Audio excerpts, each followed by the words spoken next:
Presença. Oferecimento Áureo. Mais que sonhar, realizar.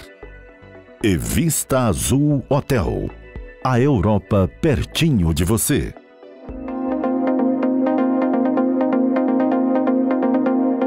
A conversa hoje é com um empresário que teve uma experiência administrativa a partir do qual ele se inspirou a viver a política no seu cotidiano, na sua realidade. Eu me refiro ao ex-secretário de Desenvolvimento Econômico e Trabalho do município de Viana, Rafael Otaiano, empreendedor do setor de revenda de combustível, com quem a gente passa a conversar agora. Rafael, você fechou recentemente um ciclo na gestão pública e certamente tem já a sua experiência, a sua pegada de empreendedor da iniciativa privada com esse setor que você atua.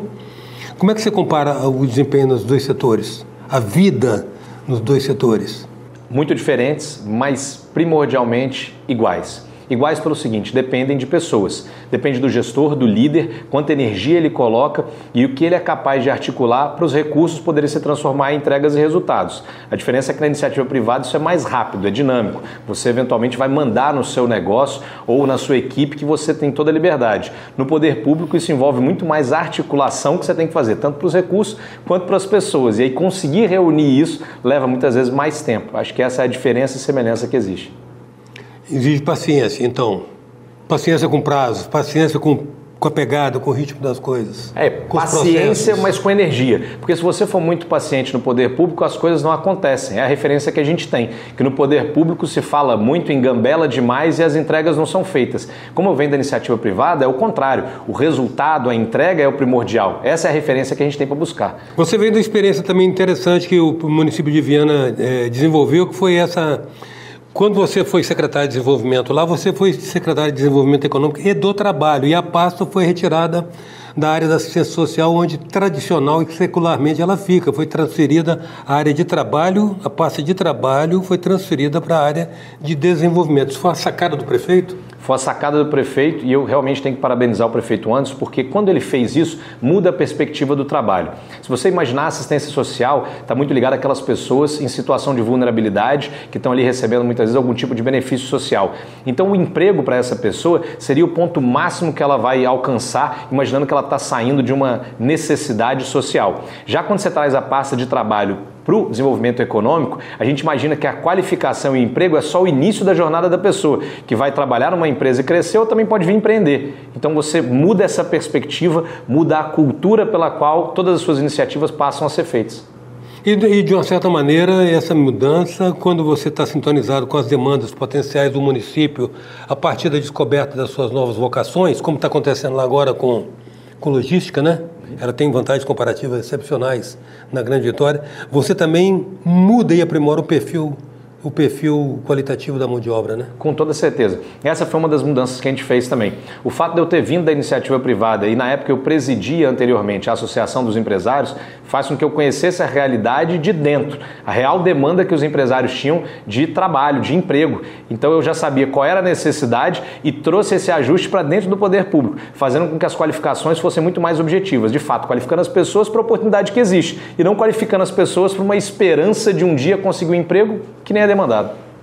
Ou seja, a partir da realidade mais concreta, objetiva. Vai ter essa demanda, você tem uma perspectiva de ocupação imediata. Exato. Porque no final das contas, Eustáquio, as pessoas elas querem viver a realidade do resultado que o poder público pode entregar. Se não tem a percepção de valor na própria vida, a pessoa acha que o poder público não está fazendo nada. Então, quando a gente pega e ajusta a qualificação para o emprego, a gente diminui esse gap, esse tempo da pessoa se qualificar e conseguir um emprego. Então, ela percebe que o curso, de fato, teve valor na vida dela. Se ela faz um curso e não se emprega, para que ela fez o curso? Então, não é isso que a gente quer passar para as pessoas, né? Tá. Foi a experiência da gestão pública que te inspirou a buscar agora a atividade política formal? Desde garoto eu tenho essa vocação. Eu brinco, quando eu fazia natação num clube aqui em Vitória, me chamavam de deputado aos 8 anos. Então você já imagina o que era esse presságio. Mas depois que eu edifiquei a minha vida, fiz faculdade, trabalhei em iniciativa privada, empreendi, eu percebi que o poder público é determinante para o sucesso ou insucesso de toda uma população. Porque da mesma forma que muitas vezes ele atrapalha, ele pode ser um vetor de desenvolvimento, quando ele faz as políticas públicas corretas, atacando a realidade e a necessidade social. É isso que eu acredito. Você, no caso, você vai postular que cargo público? Esse ano eu venho como pré-candidato a vereador de Vitória. Vereador. E você tem exata noção do que de fato um vereador pode fazer, compete fazer? Com toda certeza. Para limitar suas promessas? Desde a aprovação do orçamento público e decidindo aonde esse dinheiro vai ser investido, até numa sequência depois verificando como e se esse dinheiro tem sido investido. Segundo, fazendo debates públicos daquilo que é necessário para as pessoas. Então não adianta só o vereador querer ser aquele cara que fica de bem com o prefeito para poder inaugurar a pracinha. É preciso entender quais são as carências que existem para as pessoas, a realidade, e ir lá cobrar do poder público. É para isso que ele existe, para representar as pessoas. Então assim, ele precisa estar do lado do povo, e não necessariamente da administração. Ele vai estar do lado da administração quando for algo correto, quando for para parabenizar. Mas via de regra a gente sabe que hoje existe uma carência e demanda que simplesmente não é feita e ninguém encara. Rafael, esse é o mundo ideal, né? Na prática, por exemplo, você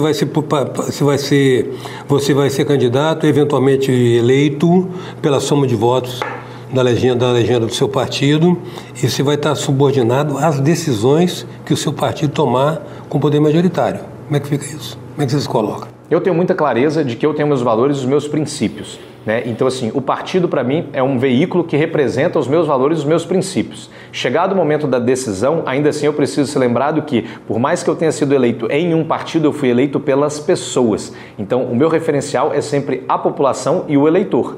Então isso eu deixo muito claro sempre, essa independência e respeito em relação aos meus princípios, valores e a quem me elegeu. Então, isso aí está colocado claramente. Se a posição sua discordar com a do partido... Prevalece o que eu acredito. Prevalece o que você acredita.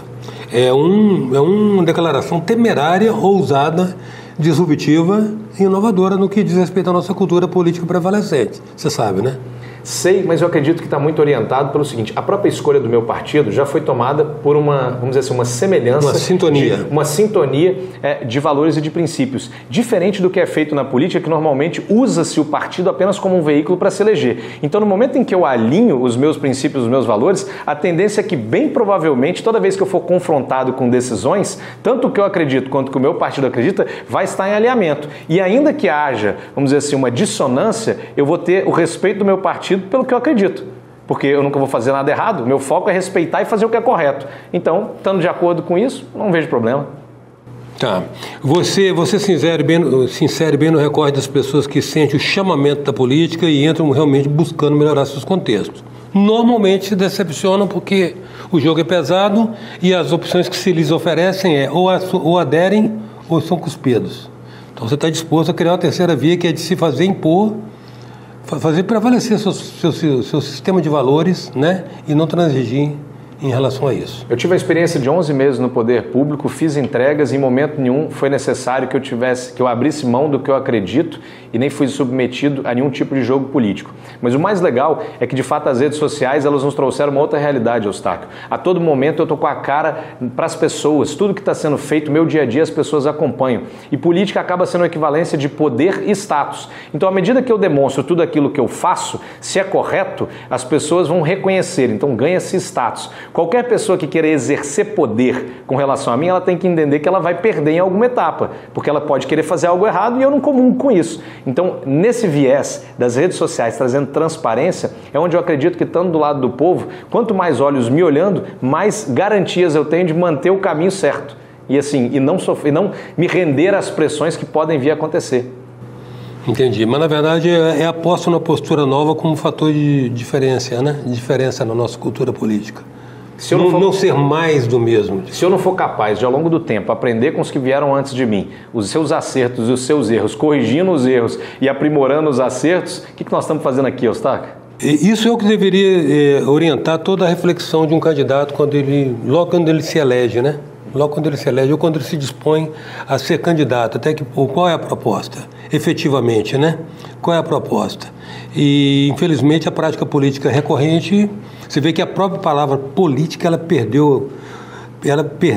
foi amesquinhada, ela foi reduzida e se tornou quase como um termo pejorativo, subtraindo a dimensão maravilhosa que ela tem como arte de promoção do bem comum. Com toda certeza. Em 2014 eu escrevi um artigo, 10 anos atrás. Você imagina, eu tinha 28 anos. Eu escrevi um artigo, esse artigo foi publicado no veículo de comunicação aqui do Estado, onde eu falava o seguinte: o que os jovens vão determinar para a política?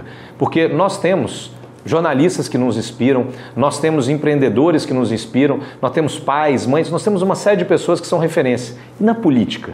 Na política existe um vácuo de referências e é justamente aí que eu falo. A tendência é sempre o filho querer poder dar orgulho para os pais, é um aluno querer dar orgulho para o seu mestre, para o seu professor. E na política? Cadê essas novas pessoas chegando para poder orgulhar a população? Então está na hora da gente romper essa barreira e realizar, porque está posto, que dá para fazer, dá. Se eu conseguir fazer em Viana, que dirá em Vitória, que é uma cidade que tem dinheiro, tem população grande, tem informação, né? Então os recursos estão postos. O recurso já não é mais problema, agora o que falta é a vontade política, e isso eu espero trazer. Em política se diz que tão importante quanto ser conhecido é ser reconhecido. Você tem agora, nós mudamos agora os prazos do calendário eleitoral, né? O prazo de campanha é um prazo relativamente curto, né? Então você tem todo um tempo de plantio e semeadura, que é a pré-campanha, né? Você já está com suas propostas mais ou menos delineadas?